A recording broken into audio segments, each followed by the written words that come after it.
Safety, growth, liquidity. Pick any two. How much risk can you take on? When do I want to be paying tax on money I'm using? What are some good reasons that I might want to need a will in my estate plan? And what is it from a tax standpoint, why would it be good maybe to wait on taking Social Security? Folks, in today's show, we're going to answer all those questions, so stay tuned.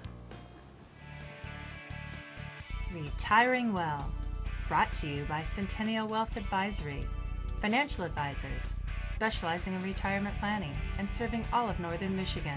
Retiring Well, helping you plan for a successful and comfortable retirement. Retiring Well, plan to retire well. Do you ever remember seeing that sign in the store, said price, quality, service, pick any two? Listen, when you're ready to make a purchase, if you pay a very low price, aren't you probably giving up quality or service in one way, shape, form, or another? Think about it. Well, in the investment world, we have the same thing. It's called safety, growth, liquidity. Now, there are a lot of financial instruments out there. I challenge you to put this to the test, but if you look at most financial instruments, you're going to predominantly get two of the three in one way, shape, or another. So let's just run some examples. Let's say you have a savings account. It's at the bank. Maybe it's FDIC insured. All right. What do I have? I have a financial instrument that's safe, right? It's with the bank, FDIC insured, right? It's fully liquid because I can take it out anytime. But what am I giving up? Growth. I'm not going to get a whole lot for it right now in this day and age, right? Take a typical brokerage account with stocks, bonds, mutual funds. Right? Now, these are financial instruments that can go way up in value, all right, if they do well, but they can also go down in value, okay, depending on what the security is. So I have a situation where they're liquid. I can trade them anytime, get out of them. I got great growth potential because they can do really well in any given year. But what don't I have? I don't possibly have safety. Okay. Again, it depends on what financial instruments they are, but you're probably getting growth, you got liquidity, but no safety. Now take a fixed index annuity. Now this is an insurance product, okay? It's fixed in the sense that it can't go down in value.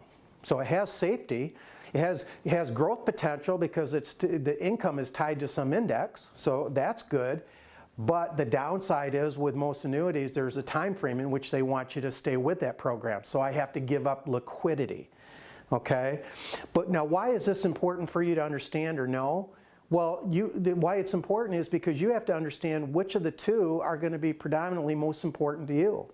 If it's safety is most important to you, if liquidity is most important to you, if those are the two you want, then you're going to have to make sure that your financial instruments that you're in match that.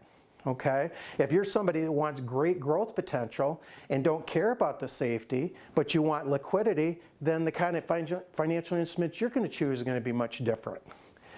If you're somebody that really wants to know how you're positioned, how your portfolio is, then I encourage you to give us a call because we're going to first want to understand what two are important to you and then make sure that what you have matches that. So give us a call.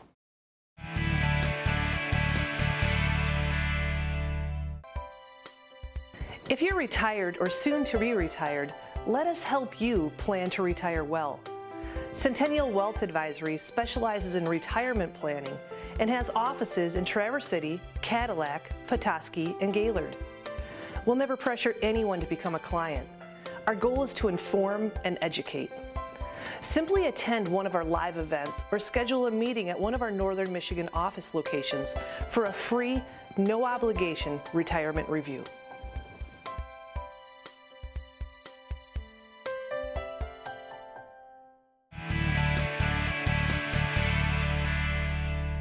Hi, welcome back. Now listen, in this segment, I want to talk to you about risk. Most importantly, how much risk can you take on? Now I just want to emphasize can, C-A-N. C stands for your capacity to take risk on. Okay, now this is where most of us advisors go initially. All right, we want to have some test by which we can determine how much risk we believe you can take on. Some like to use the rule of 100. Where they take 100 minus your age, and that shows how much risk you should be in. Okay, so if I'm 65 years old, maybe I at that point should only have 35% of my portfolio at risk. okay? We might look at your net worth, the idea that the more you have, the more you can lose, okay? There's all these things that we look at in determining your capacity to take on risk. But what is also important is, again, going back to that CAN, is A, your attitude towards risk. This would be your personal feelings. Now, this is vitally important because I, as an advisor, might determine your risk to be one thing, but your personal feelings might be completely different.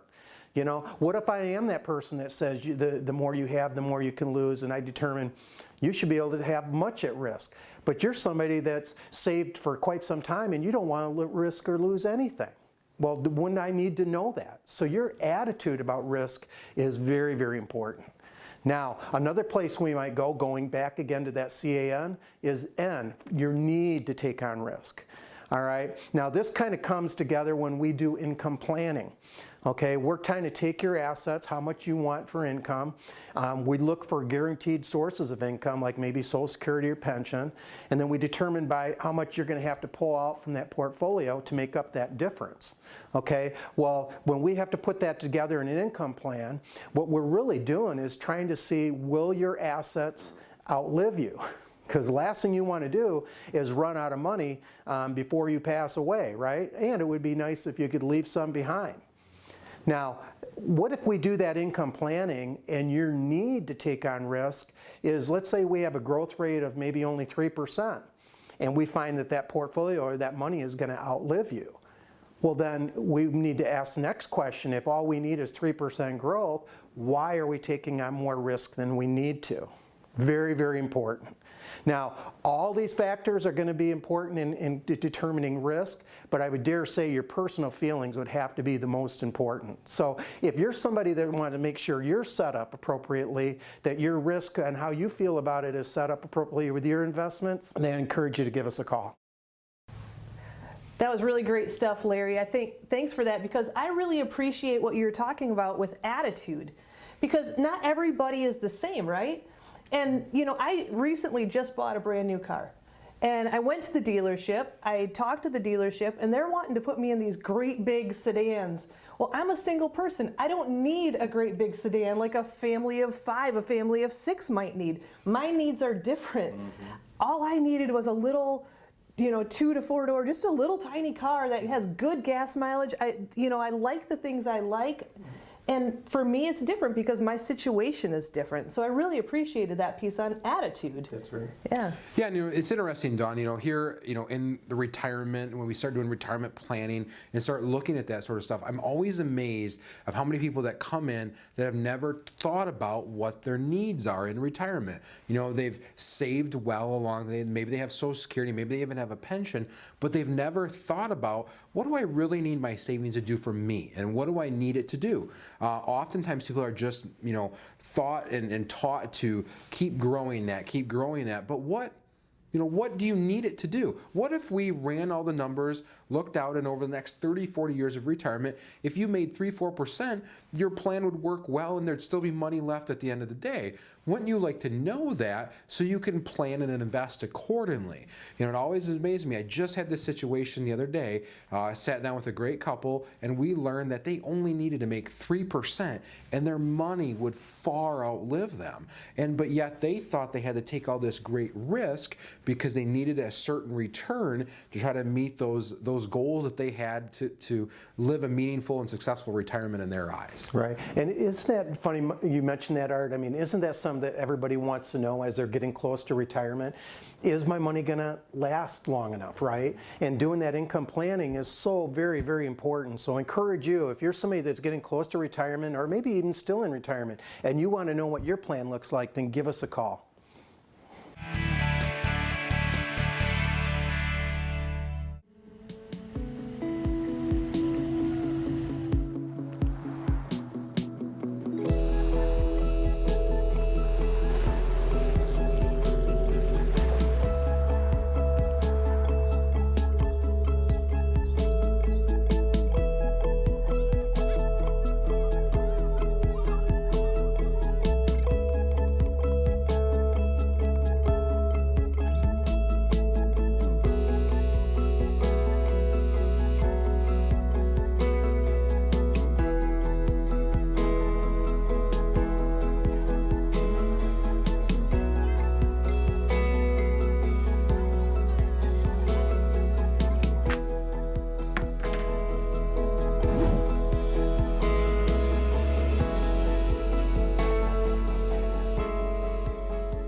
Hi, my name is Jack Clunder and I'm a financial advisor with Centennial Wealth Advisory. My wife and I moved up here 13 years ago, and we have really enjoyed raising our 4 children in the beautiful northern Michigan country that we have. If you've been watching the show for a while, you know what we specialize in. If you are at retirement or near retirement, give us a call. Call the number on your screen. We can help go through all the different aspects of planning that are involved in retiring well. So I look forward to hearing from you.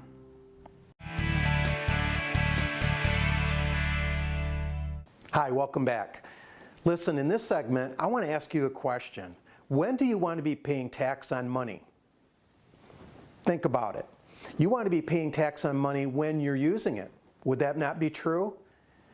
Folks, we often find people come in and we're looking at their tax situation, and we'll find that in many, many cases, people are paying taxes on money when they're not even using it yet. Now, you might ask, Larry, how can that happen? Well, let me just give you a scenario. Let's say somebody comes in and they've got pension income, and now they've got Social Security income on top of that. All right, and that for the most part is meeting their income needs.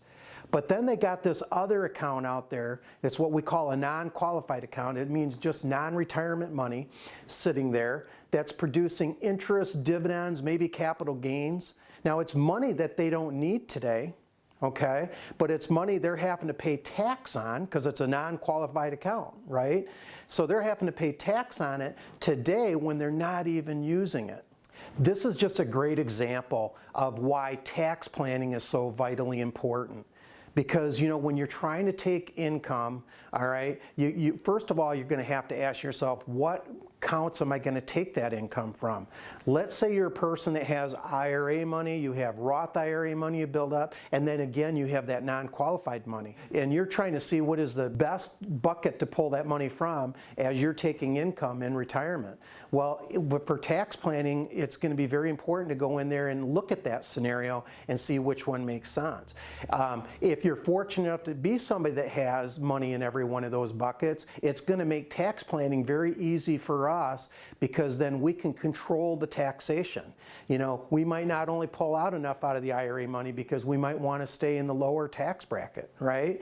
Or maybe we're in the higher tax bracket, so maybe we want to take a little, you know, lower down the IRA money and pull a little bit more out of the non-qualified bucket.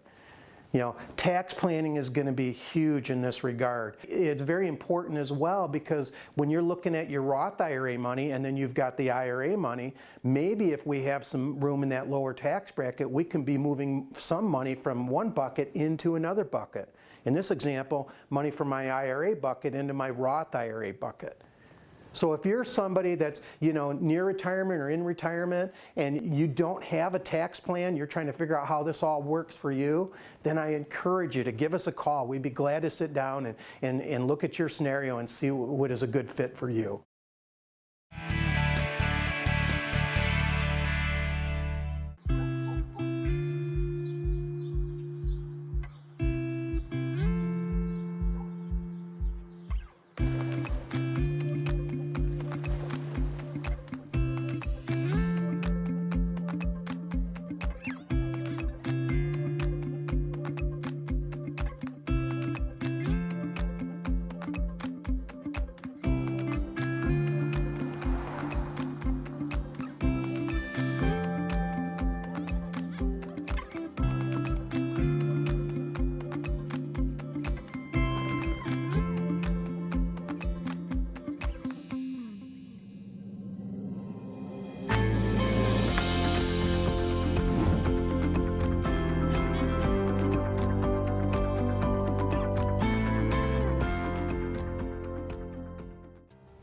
Hi there, my name is Nick Greenman. I'm one of the financial advisors here at Centennial Wealth Advisory. Brand new to the Gaylord office. I'm here full-time now, and I'll also be commuting back to the Petoskey office as well. I'd love to hear your story and learn if I could help you manage your retirement needs.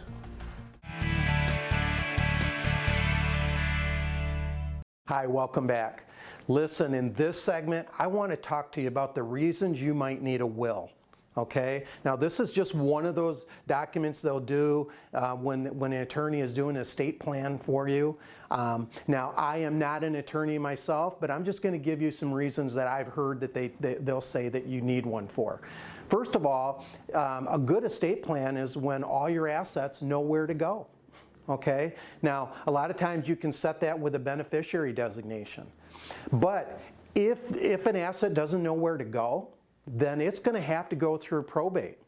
And a will becomes the instruction manual for probate in deciding where that asset's going to go. So if you had an asset that didn't have a beneficiary designation on it, and it's in the will that it goes to a certain person, and then it goes through probate, that's where it's going to go, exactly where you want it to go. That would be one reason to have a will. Now, you may think you're doing a good job setting all the designations or beneficiary designations in all your assets, but what if you add something later on and you miss it, and you forget to put that on there, or somehow it gets lost? We've seen this happen with 401k plans. You know, they were with one custodian, they set the beneficiary designation, that plan changed custodians, and then somehow the beneficiary information got lost, which is, you know, happens quite often. Well, in that particular case, a will would catch that because it would go through probate and then know where to go.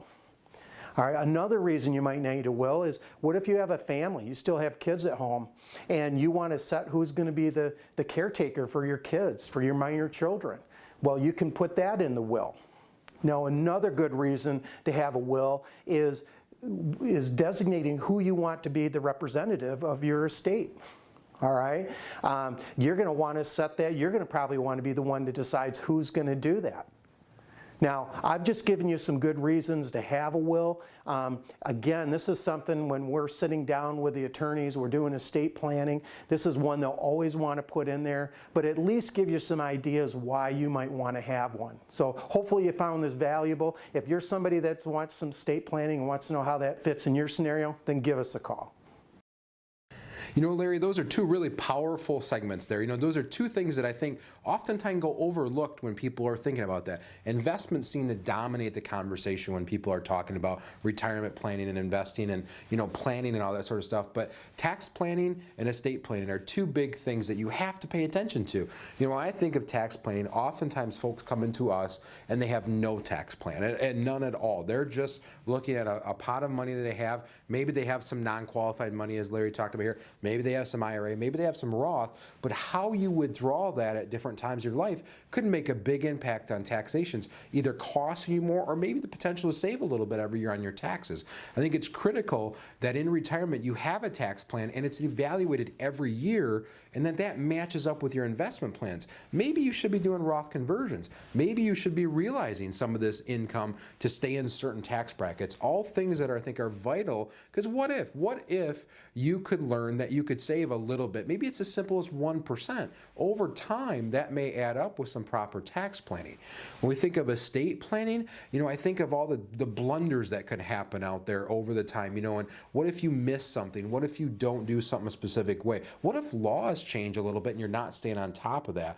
But, you know, Dawn, you were talking about some family that maybe went through that blunder a little bit, or a story that you had that I think is important. Yeah, exactly. Just a few years ago, I had an aunt who passed away, and she didn't have any children of her own. So she had it set up in her mind that she wanted myself and my siblings to be the beneficiaries of all of her accounts. Now, some of her accounts she did set up correctly, and she had us listed as the beneficiary, but there was several of her accounts that she just had it in her mind that that's where she wanted it to go, and in fact never put it down on paper. So when time came and she actually passed, you know, the ones that were set up with the correct beneficiary, no problem. The ones that didn't have the beneficiaries listed, that ended up in probate. And then the will had to take over. And then the will had to take over, Gotcha. exactly. Yeah. So it's been a longer process for sure. Yeah, all the more reason why you want to have a will, just in case, so it goes where you want it to go, right? Folks, that's if you get anything out of this show, you get the fact that planning is very, very important, whether it be estate planning or tax planning. So if you're somebody that hasn't had those conversations, then, you know, we'd be glad to talk with you.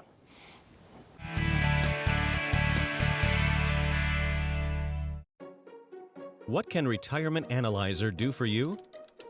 Retirement Analyzer is a software tool that can help you prepare today for your financial future. You've worked hard to save for your retirement, but as you near your retirement, you may have concerns. Have I positioned my retirement savings wisely? Have I saved enough for retirement, and will my savings last throughout my lifetime? What impact could inflation have on my future expenses? What if I suffer a long-term illness? Will I have enough money to cover my medical care expenses and still be able to meet my other financial obligations? Could changes in the income tax rates disrupt my retirement strategy? There's no need to be in the dark as you prepare for your retirement. Retirement Analyzer can help you find answers to all these questions and more. The first step is providing us with information on your financial assets, the type and current value of those assets, as well as your sources of income. Then, we work with you to identify your expected expenses in retirement. This will include a discussion of the lifestyle you envision in retirement, travel, a summer residence, whatever you dream your retirement will be. We'll input the information you provide us into the Retirement Analyzer, and in a very short time we'll have reports that show us the percentage of assets currently in high-risk vehicles as well as the percent in lower-risk products. Retirement Analyzer enables us to project your income from year to year in your retirement and see how long your retirement savings may last. As we change the conditions of the report, delaying your retirement date, including costs for long-term care, adjusting the expected tax rate, or adjusting your retirement strategies, we can see how changes in these variables may impact your income in retirement and the longevity of your retirement savings. Let the Retirement Analyzer help you test drive your retirement strategy today, because the time to discover the bumps in the road is not once your trip through retirement has begun. Contact our office today to schedule an appointment for your Retirement Analyzer review. Welcome. In this segment, I want to talk to you about one reason that you might want to wait in taking Social Security. Now, there's a lot of factors that go into determining whether you should take it early or not, but I just want to give you one today that I want to focus on, and that's income taxes. Now, what I have here is I have a married couple. They're both age 62. They've decided to take Social Security early, okay? They're going to take a combined amount of almost $33,000 out. Now, they want $72,000 of income. So they're just going to take an additional $39,000 out of the IRA to make up the difference. Now, Uncle Sam says in this scenario, now it's kind of a complicated formula they go by to determining this, but basically they take half your Social Security, all your other income, and when you hit a couple different thresholds, it'll determine how much of your Social Security becomes taxable income. Now, I'm not going to go into great detail of that right now, but just understand that this couple taking almost $33,000 in Social Security, just about half of it is going to be taxable income. So then they get a standard deduction of $24,000. Their income tax in this particular case, or their taxable income, is $30,000, almost $31,000. Income tax, $3,330.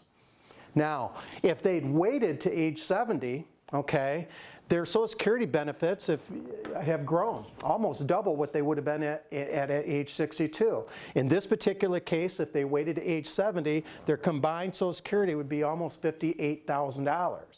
Now, they still want the same income of $72,000 at that time. So now, though, they only have to take $14,000 out of the IRA to make up the difference. Remember, back here they had $39,000.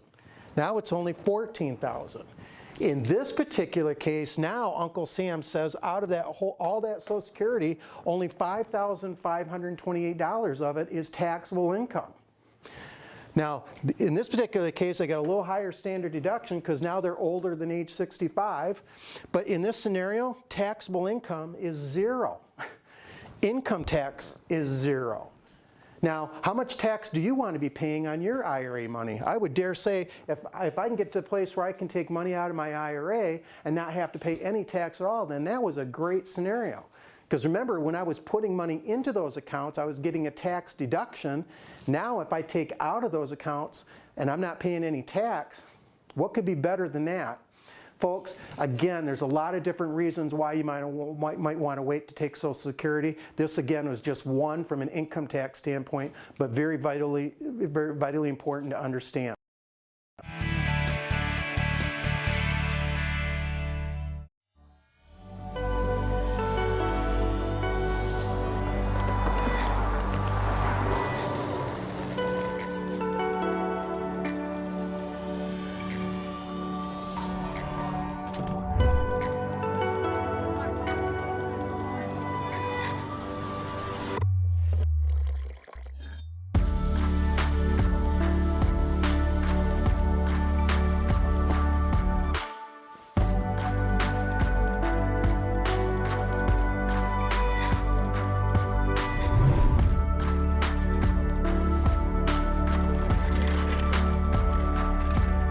We look forward to helping you plan to retire well.